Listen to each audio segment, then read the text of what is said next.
Donald Douglas, airplane builder, shows Edsel Ford and Charles Sorensen of the Ford Company one of the new attack bombers being built for Uncle Sam. Similar types are seeing action with the RAF and are said to have a top speed of 350 miles an hour. The auto company is going to manufacture parts for these and other planes to be assembled at big Midwest plants. This is Big Defense News. American workers from coast to coast turning out planes by the increasing thousands to make this nation master of its fate. Scenes like these at the Douglas factory are duplicated in many other plants.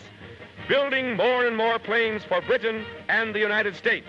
Floor space doubled. Workers almost tripled within a year. Tremendous backlogs. Given time, Uncle Sam will be unbeatable. The making of Allison liquid-cooled motors is one of the most important tasks of the day, and one of the most intricate. Its mass production for national defense at this Indianapolis plant, also most complicated production. The assembly department, and here we witness the vital process of testing a motor. That thing of giant horsepower must be perfect. In a speeding plane, it must give unfailing performance. Soon we'll see a tryout with propeller, a whirl and a whir.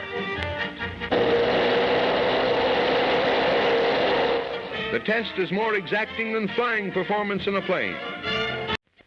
Aircraft workers are given a surprise party by the Army Air Corps. The men who build flying fortresses are permitted to bring their families to inspect the newest ships. It's part of a nationwide get-together to spur cooperation between the civilian and military arms of national defense. Speeding from Fort Douglas, Utah to Seattle, the 7th Bombardment Group puts on a special demonstration of sky power.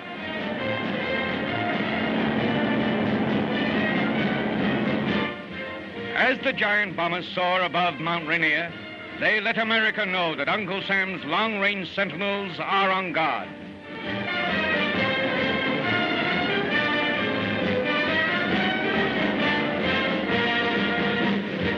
Fighter plane. In the Curtiss Buffalo plant, fast P-40 pursuit planes are made ready for shipment overseas. $2.5 billion worth of American-made planes are ordered under the Lend-Lease bill.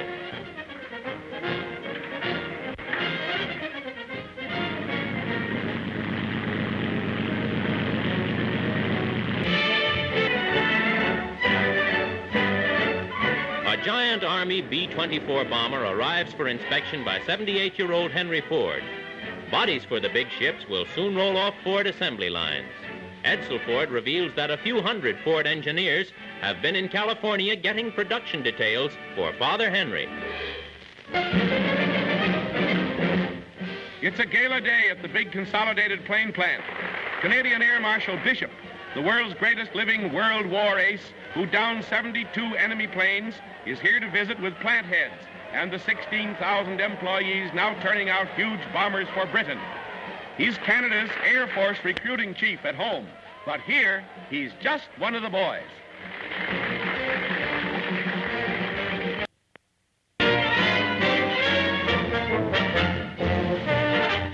They wing their way to gunnery practice, and you'll see how skillful the sky shooting is. A sleeve target is released and towed near Galveston, Texas. They're to swoop down on that. Peeling off. In disciplined maneuver, the planes of the squadron swoop down on the target as it's towed along. A mark for bursts of machine gun fire.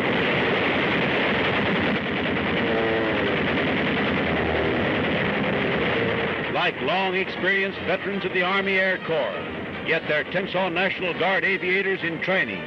They've learned the acrobatic art of air battle, how to shoot down a hostile warplane. More bombers for Britain. With the President's plea spurring the aviation industry, the Lockheed plant goes all out in production of Hudson bombers for the RAF. Wings the British Lion once and is getting special delivery.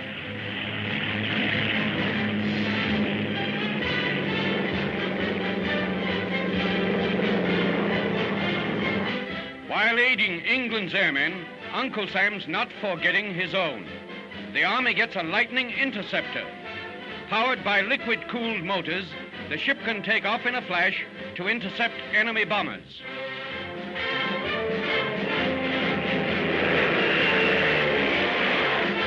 A flying arsenal with machine guns and cannon in its nose. The world's fastest warplane. It speeds 7 miles a minute.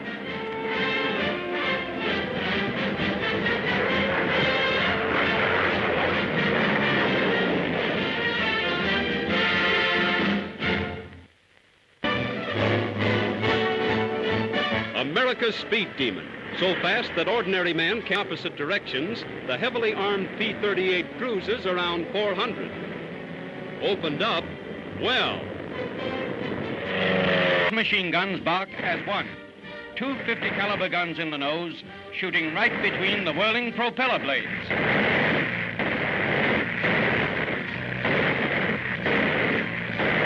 Every burst converges on the mark. The last word in synchronized firing.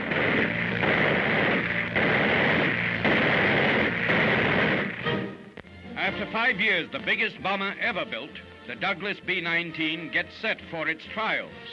With a wingspan equal to the height of a 20-story building and wheels that dwarf the tallest man, this 80-ton giant is capable of flying to mid-Europe and back with 18 tons of bombs. A $2 million sky battleship that makes all other bombers look like toys.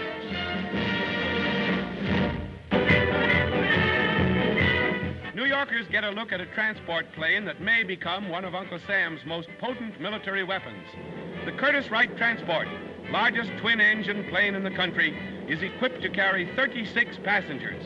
But stripped for war service, it could carry 50 armed soldiers 1,500 miles.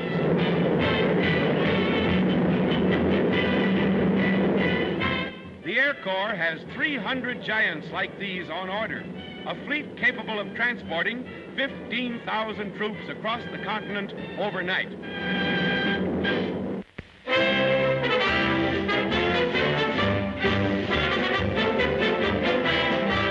Class in aviation is given theoretical instruction in the art of flying, and eager pupils they are.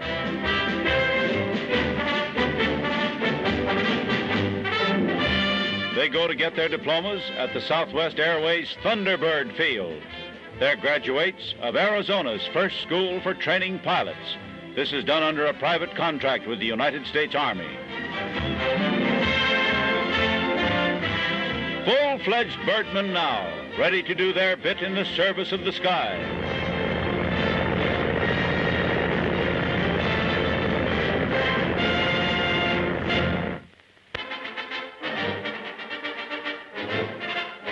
After their 2,400-mile trip from the United States, 21 of the Army's flying fortresses line up for inspection at Hickam Field, Hawaii, one of the world's largest air bases. The huge Boeing B17Ds are of the latest type, 5th of the Flying Fortress model. Their flight from San Francisco took only 13 hours and 59 minutes. Their presence here points up the importance that Washington attaches to maintaining United States power in the Pacific. Marching with a stride that spots them as British anywhere in the world, these young flyers are part of the first contingent of thousands who will be trained in this country. Things may seem a bit strange to them now, but soon they'll be full-fledged pilots in the American way. And in good American climate, that will mean no wasted hours on the ground. Speed is what counts in this war of wings, and speed it is.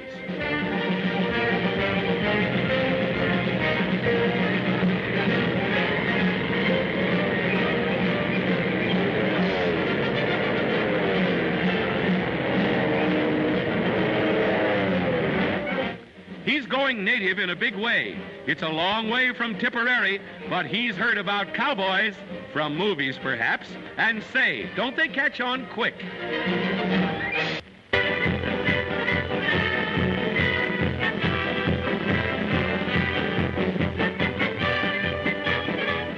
The Bell Aircraft Company's new $1 million assembly plant at Niagara Falls is one of the first to use a conveyor system, inaugurated by the American automobile industry. 6 of these ingenious belts, which move along at the rate of an inch every 3 minutes, will be in operation soon. they will step up production of speedy Airacobras for the Army Air Corps. And here's the first Airacobra to roll off the new assembly line, all ready to fly, and how.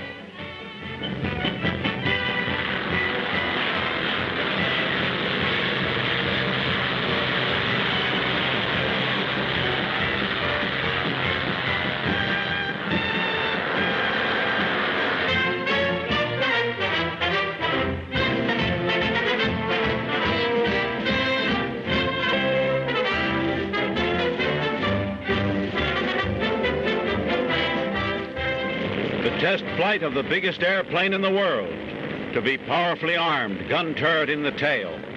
At Santa Monica, California, 45,000 spectators watch with tense interest as the Douglas super bomber B-19 takes off. Is it possible to raise such a giant? A nerve-tingling moment as she seems to falter, dips, but the immense plane straightens out and soars aloft. That super leviathan of the sky cost $3.5 million and took 5 years to build. Cruising radius more than 7,000 miles. The landing is a drama. Will it be successful? Takes the utmost of skill to bring to Earth a plane of new design and of such magnitude. Wingspan 212 feet. Total weight when fully loaded, 82 tons. And that's being landed for the first time. Wheels down. There's a rebound of the vast weight. And then, smoothly along, the successful test flight of the biggest of all skycraft, latest and largest addition to American air power. Takes quite an aviator for that great a job. Major Stanley Umstead, the U.S. Army's chief test pilot.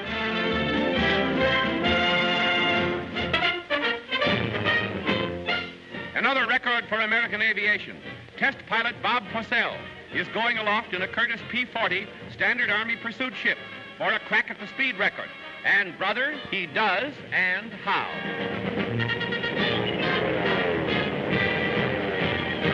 Last year, an Army plane hit 620 miles an hour in a vertical power dive.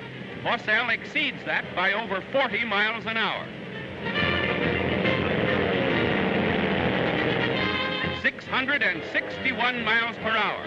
Tribute to Yankee engineering and production. Best in the world. And to test pilot Bob Purcell.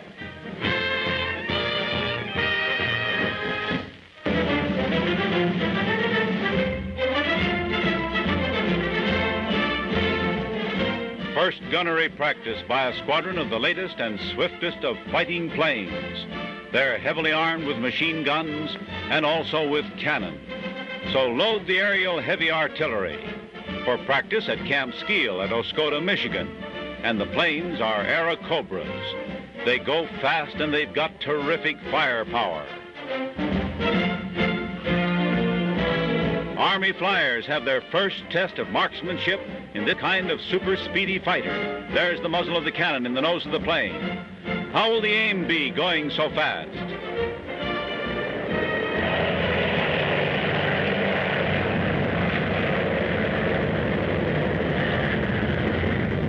They dart in the tactics of acrobatic air battle. And now comes the test of sharpshooting at tremendous speed, swooping down at the target on the ground.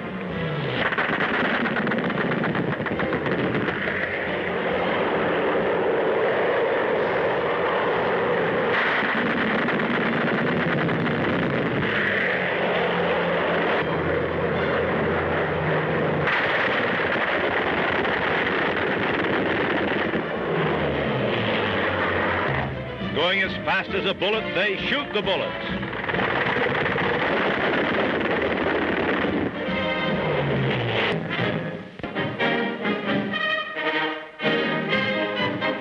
Major General Patton signs up for spare time work. He commands the 2nd Armored Division at Fort Benning, Georgia. Now, he and 66 other officers and men are studying flying at their own expense at a private school in Columbus. Other students in this voluntary military class range from colonels all the way down to privates. But once that door shuts and they roll off the line, they're all equals here. The freelance flyers have organized the Silver Wings Club, and for the past 6 months, they've been digging deep to fly high.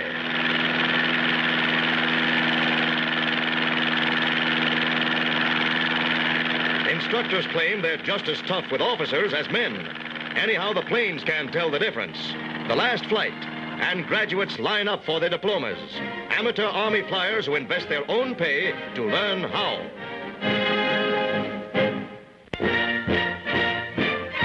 Payday for Yanks in the Royal Canadian Air Force.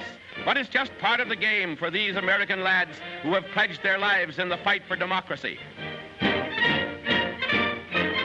Whitey Dahl, veteran of the war in Spain, is an instructor. All in all, there are about 2,000 Americans now in training here. Britain's fight is theirs, too, and how they can fly.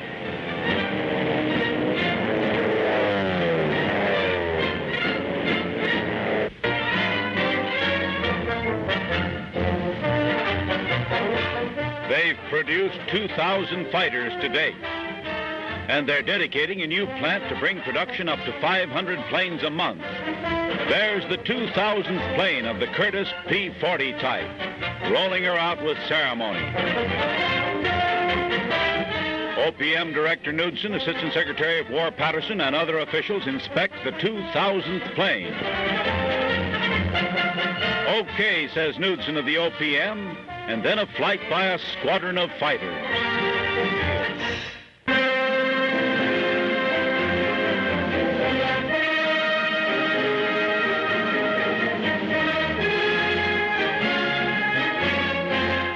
Out here in the Philippines, the Army keeps them flying all right. I found mechanics and pilots sleeping in hangars, for our forces are doing a clock-round defense alert job. Planes are parked around the edges of airfields, a lesson we've learned from France, where planes lined up on parade rows made 2 easy targets. Negrito tribesmen look at the strange birds, but stranger things I found at Clark Field Barracks, an order against boredom for the personnel of this remote outpost. Beards are made compulsory, and weekly whiskers inspection provides a laugh and good morale for all hands. Prizes for length and fanciness just don't help some youngsters. To see the island country, I went along on a routine patrol flight. Sugarcane patches and plenty of sugar refining plants are in the lowlands, but volcanic mountains rise up every mile or so, dotted with cloud-hung waterfalls. Reclaimed jungle land has rice under cultivation worked by water buffaloes. Primitive but very efficient, the natives told me. Back with the Army, I found General Jonathan Wainwright directing river fording maneuvers of Philippine troops. These bushfighters have their own way of crossing the innumerable streams. Half a pup tent from each man's marching pack, a rifle or bamboo pole, and they have a boat for their ammunition and equipment. Within 7 minutes from the order to shed uniforms, the company was across the stream with all equipment dry. The mule train took longer. Some Army mules just don't like Navy tactics. Heavy equipment goes on rafts made of lashed bamboo poles. There's plenty of bamboo everywhere. These Philippine troops, 200,000 of them are part of our U.S. force now, are naturals at camouflage. In fact, they're quick in every branch of soldiering. Most amazing to me was their proficiency in dispersing when Army attack bombers gave them a strafing drill. They take cover well and put up rifle crossfire that strafing pilots say would be deadly. The Philippines look ready on land and in the air.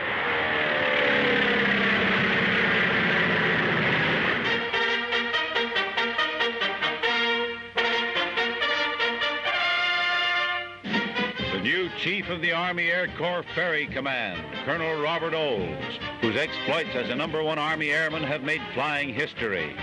He gives orders to his pilots, and they're off on a mission.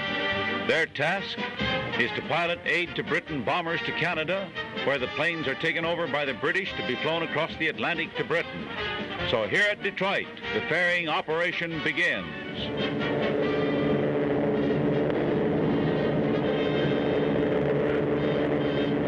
the American angle. And then the British phase of the bomber ferry service, so important in the European War of the Sky.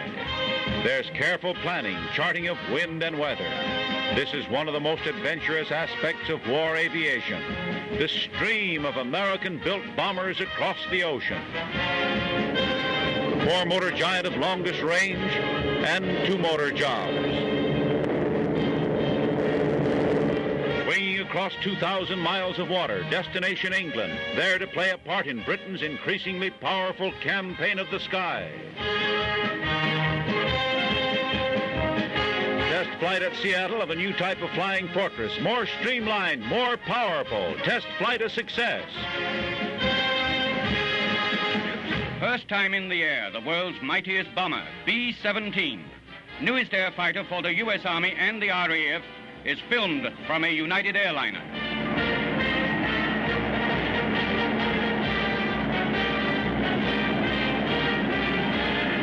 Specifications, range, and speed are military secrets, but bad news for Hitler.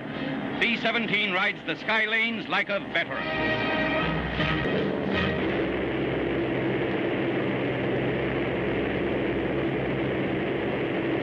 Final flying tests for the world's biggest and most powerful bomber, the United States Army's B-19.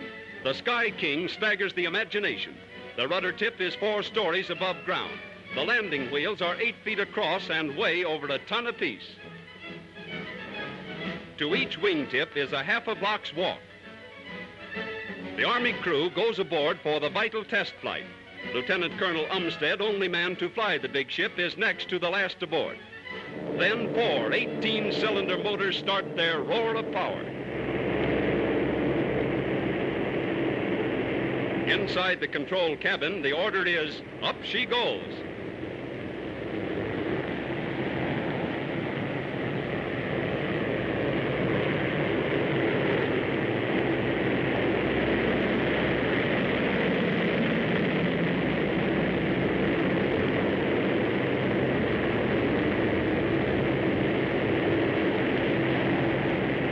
Perfect takeoff, and the big 2,300-pound wheels fold gracefully into the fuselage. Inside the B-19, Pilot Umstead is at the wheel. Everything is calm and casual. Or does that cigar indicate a little nervousness? Well, with 8,000 horsepower and a crew of 10 under your command, you might be nervous too, mister.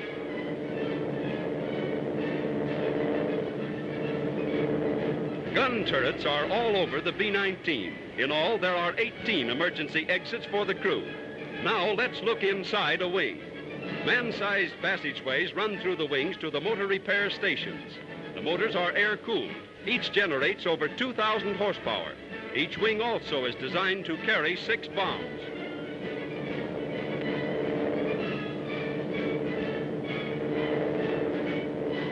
Now, the bombardier's turret. Below is Los Angeles, looking like not too difficult a target. No bombs are aboard, but loaded, the B-19 could fly 18 tons of explosives from Brazil to Dakar and back, twice without refueling. The B-19 probably will have no military use. Dreamed up in 1930, working plans required 6 years. 750,000 man-hours of labor put the big ship together. Serving as a flight laboratory, the B-19 may lead to mass production of new superplanes, the like of which Berlin and Tokyo have never dreamed. Now, gracefully down, a sleek symbol of America's ability to master the air, a symbol of America's strength when these eagles of freedom fill the sky.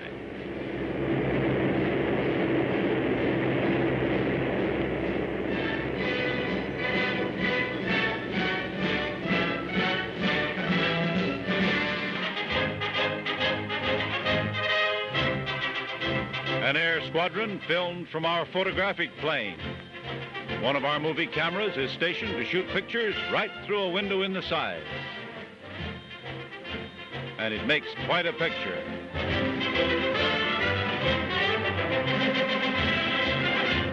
Air photography is like a dazzling vision here, as why wouldn't it be? With the Army's P-40 fighting planes doing acrobatics in the trade wind far above Hawaii. Spectacular stunting in skies that are themselves so spectacular.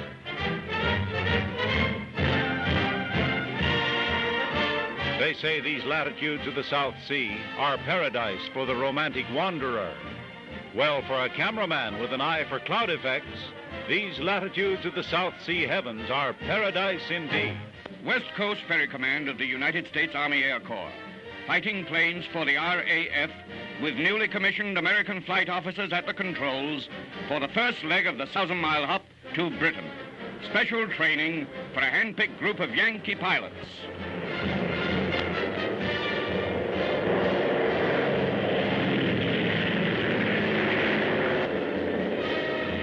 This ferry service, taken over by the government 5 months ago, already has started nearly 1,000 planes on their way.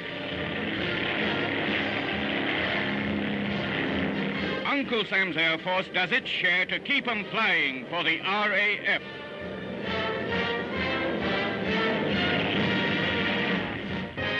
This new giant aviation plant is completing its first warplane.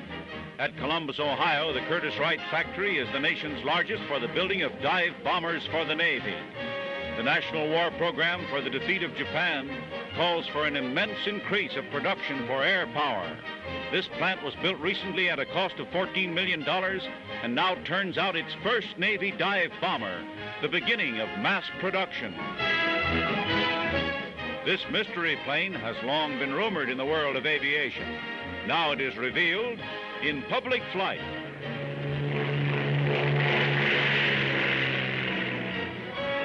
The Northrop flying wing soaring over the Mojave Desert in California. It has no fuselage. All is contained in the wing, and it has no tail. It peels off with swift agility and looks like a bat.